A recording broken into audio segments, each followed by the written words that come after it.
Taib, banyak orang saudara-saudara kita menuduh kita dengan Wahabi, ya. Maka mungkin mereka tidak tahu siapa Syekh Muhammad bin Abdul Wahab rahimahullahu taala. Apalagi banyak orang-orang Syiah yang menyebarkan isu bahwasanya Wahabi mengkafirkan kaum muslimin, Wahabi ya suka menumpahkan darah kaum muslimin, ya. Dan macam-macam tuduhan. Wahabi mengharamkan ziarah kubur, Wahabi mengharamkan salawat kepada Nabi sallallahu alaihi wasallam, tuduhan yang dihembuskan. Kemudian tuduhan-tuduhan tersebut disambut oleh sebagian saudara-saudara kita. Akhirnya semakin besar tuduhan tersebut. Dan ini semua adalah tuduhan tidak benar. Kita mengatakan kenyataan mendustakan itu semua. Kita tahu Raja Wahabi, Raja Salman, ya, di antaranya.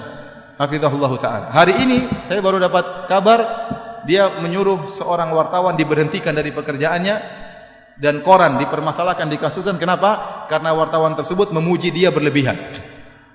Ya, dia baca koran tersebut, ternyata wartawan tersebut memuji dia berlebihan, disuruh berhenti penulis tersebut. Karena dia tidak ingin sampai tauhid terganggu. Dia menjaga kemudian tauhid. Ya. Adapun menuduh bahwasanya kaum Wahabi suka mengkafirkan, maka itu tidak benar. Dibantah oleh Syekh Muhammad bin Abdul Wahab rahimahullahu taala. Ya.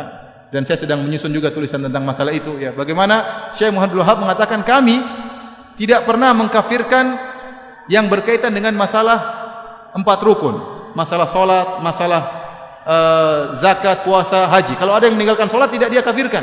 Karena ini masih masalah khilafiyah di kalangan para ulama. Yang kami kafirkan hanyalah yang berkaitan dengan syahadatain. Kalau orang terjerumus dalam kesyirikan. Itu pun beliau mengatakan kami menjelaskan tentang masalah ini syirik, ini kekufuran, ataupun memvonis itu masalah lain. Makanya beliau dalam pernyataan mengatakan bagaimana kami mengkafirkan orang-orang sementara ada orang yang beribadah di kuburan Ahmad Al-Badawi tidak kami kafirkan karena dia tidak tahu. Bagaimana kemudian kami dituduh mengkafirkan orang-orang? Apalagi kemudian dituduhkan suka menumpahkan darah kaum muslimin. Apakah ada jamaah haji yang pergi ke Arab Saudi ketakutan dibunuh oleh orang Arab Saudi? Bukankah Saudi itu sarangnya Wahabi? Semua penduduk Saudi rata-rata apa? Wahabi. Apakah ada jemaah haji yang ketakutan kalau ketemu orang Arab Saudi? Ya. Yang akan dirampas hartanya, akan dibunuh? Enggak ada, itu omong kosong. Atau kalau Arab Saudi memberi bantuan, gratisan banyak, pelayanan. Ya. Bahkan Raja Salman kalau sudah memberikan bantuan, sebelumnya Raja Malik Abdullah, kalau sudah beri bantuan kemana saja? Suriah dibantu luar biasa. Jutaan orang Suriah dibantu di Arab Saudi. Ya. Kemudian bantuan terhadap Palestina. Kumpulin duit langsung entah berapa triliun langsung dikirim ke Palestina. Bantuan. Yang ini jarang diekspos. Di tanah air kita juga banyak bantuan. Ya. Banyak masjid-masjid dibangun. Ya. Sering yang membangun masjid tidak tanya-tanya apakah masjidnya itu orangnya tahlilan atau tidak. Tidak ada pertanyaan. Pokoknya butuh masjid bangun. Betapa banyak orang bangun masjid. Tidak ditanya mauludan atau tahlilan. Tidak, bangun masjid, bangun masjid. Betapa banyak pondok-pondok dibantu. Ya. Ya. Kemudian juga ya, Suriah, Yaman dibantu. Secara madhab kalau kita bicara akidah ada perbedaan. Ya. Kita tahu Yaman bukan Wahabi, kita tahu Suriah bukan juga Wahabi, Palestina juga bukan Wahabi, tapi dibantu sama raja-raja Wahabi. Kemanusiaan mereka tinggi. Maka maksud saya seorang jangan menuduh yang tidak-tidak. Kalau dia menuduh bahwasanya Syekh Muhammad bin Wahab melarang untuk ziarah kubur, tidak benar. Kita suruh ziarah kubur. Yang tidak boleh kalau minta kepada penghuni kubur. Ya. Dilarang bersolawat. Saya bilang kita tiap hari bersolawat. Allahumma sholli ala Muhammad sallallahu alaihi wasallam. Berulang-ulang dalam ceramah kita bersolawat. Ya. Yang dilarang mungkin solawat yang mengandung mana-mana kesyirikan. Itu yang dilarang. Adapun kalau solawat yang sunnah silakan. Ya.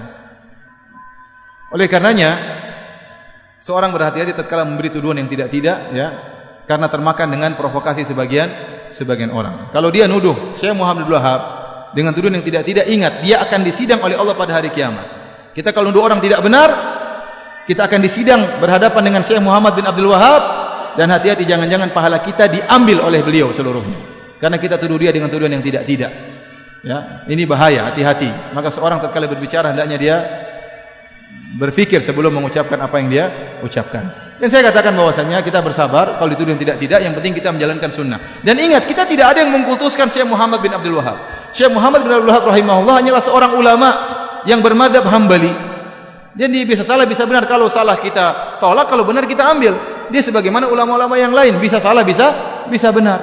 Makanya dalam kajian-kajian kita juga Hampir tidak pernah kita bilang berkata Wahabi, berkata Muhammad bin Wahabi, tidak pernah. Saya yang sampaikan dari apa saya ucapkan. Perkataan Syekh Muhammad bin Wahab tidak ada saya ucapkan, tidak ada saya nukilkan.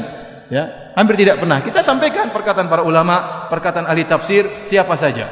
Maka jangan kita berbuat zalim terhadap seorang pahlawan seperti Syekh Muhammad bin Wahab. Beliau adalah pahlawan.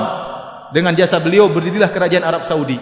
Dengan jasa beliau berdirilah kerajaan Arab Saudi. Yang sekarang kita bisa merasakan kenikmatan adanya kerajaan Arab Saudi. Ya. Adanya ketentraman, adanya keamanan, adanya ibadah yang tentram di sana. Bagaimana bantuan kerajaan Arab Saudi kepada negara-negara Islam, itu salah satu jasanya Syekh Muhammad bin Abdul Wahab rahimahullahu taala. Jadi saya sering sampaikan, Syekh Muhammad bin Wahab itu di Saudi seperti tuanku Imam Bonjol di tanah air kita, seperti Pangeran Diponegoro di tanah air kita. Maka mereka cinta kepada pahlawan mereka, wajar. Kalau mereka cinta, mereka pelajari buku-bukunya, tapi mereka tidak fanatik. Kalau salah dibilang salah. Wallahu alam.